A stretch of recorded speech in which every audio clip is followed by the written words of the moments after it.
Assalamu alaikum and welcome back to The Why Teacher. We finally come to the end of the Bloom's taxonomy and we're summing it up with creativity and synthesis. So let's get to it.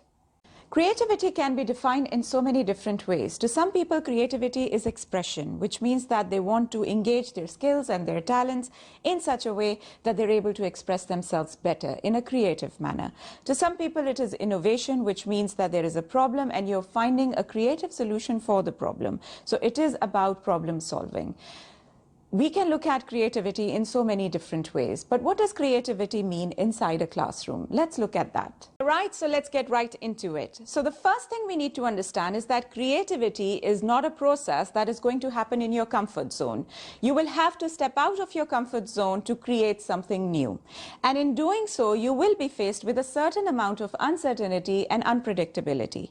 Now, if you picture your children in a creative process, you immediately understand that the first skills that you need to teach your children is really how to handle unforeseen situations, how to handle unexpected outcomes, and how to handle, outcomes that are contrary to children's expectations. And see how beautifully this connects to real life when we all really want our children to become accepting. We want our children to become, confident about their views, but at the same time understand that there can be diverse outcomes to situations. And their ability to handle change, their ability to handle, unforeseen events they become really secure in their existence and they become secure in the surroundings that they're living in. So understand that creativity and the process of creativity teaches children that. So that's why when we talk about classrooms and we talk about activities and we talk about discussions, we always want that creative element to be there.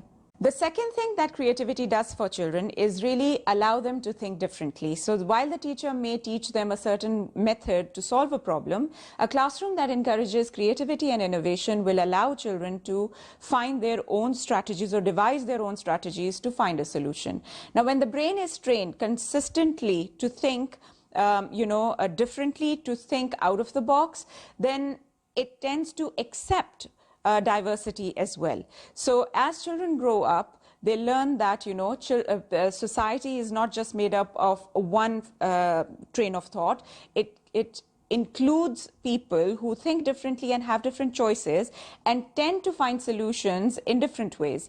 This is important as far as inclusion is concerned, but at the same time, it is also challenging the norms of the society. It's challenging the stereotypes in the society.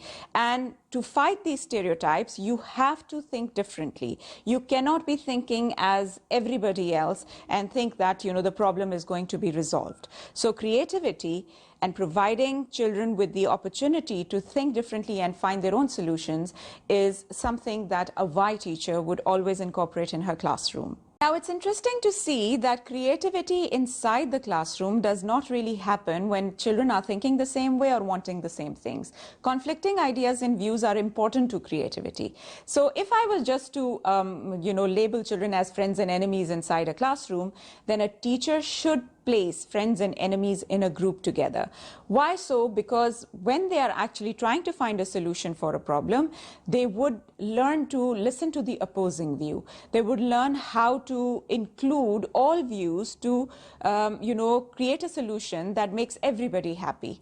So creativity is a process that teaches children how to engage the opposing view, how to look at the other person's view. Whether they like them or not, whether they accept them or not, whether they are happy with them or not, is not the point. The point is that the solution should be inclusive and it should have all voices of society included. So as a teacher, you will notice that the children who are most creative inside your classroom are very courageous children. So courage is a true trait of a creative person. Why I say that is because the creative process leaves you very vulnerable. So you don't know what the outcomes are going to be like. You tend to think a certain way, but need to face that uncertainty that I spoke about. And so a courageous person is someone who is able to deal with all of that. So creativity has a lot to do with children being able to use their voice amidst all the uncertainty and unsurety and the judgmental attitudes that they might face in the process.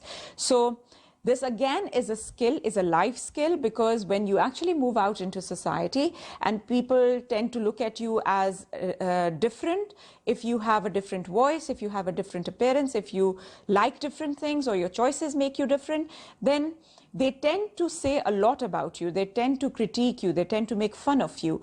And if a child who has been in a secure classroom environment where they have been taught how to handle judgmental attitudes and yet come out with all their creativity, will be people who are secure in their existence and are people who are never going to compromise on their unique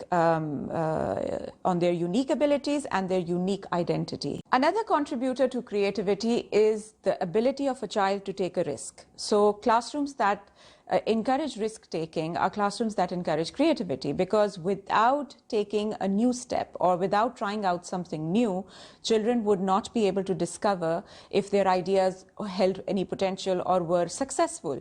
So for children to successfully put their creativity at work, it's important for the teacher to provide them with an environment that gives them the security and the safety and that safety net to fall back on. So if they fail, they have to feel that it's all right and that the whole journey was worth taking because they learned many different lessons through the process.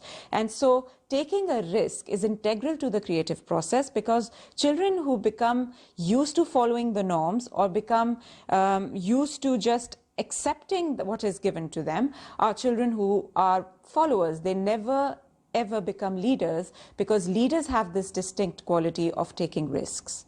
A lot can be said about creativity, but what we need to understand as educators and as teachers and parents is that creativity provides children with that intrinsic motivation to contribute to their learning, which is something that we're all looking for.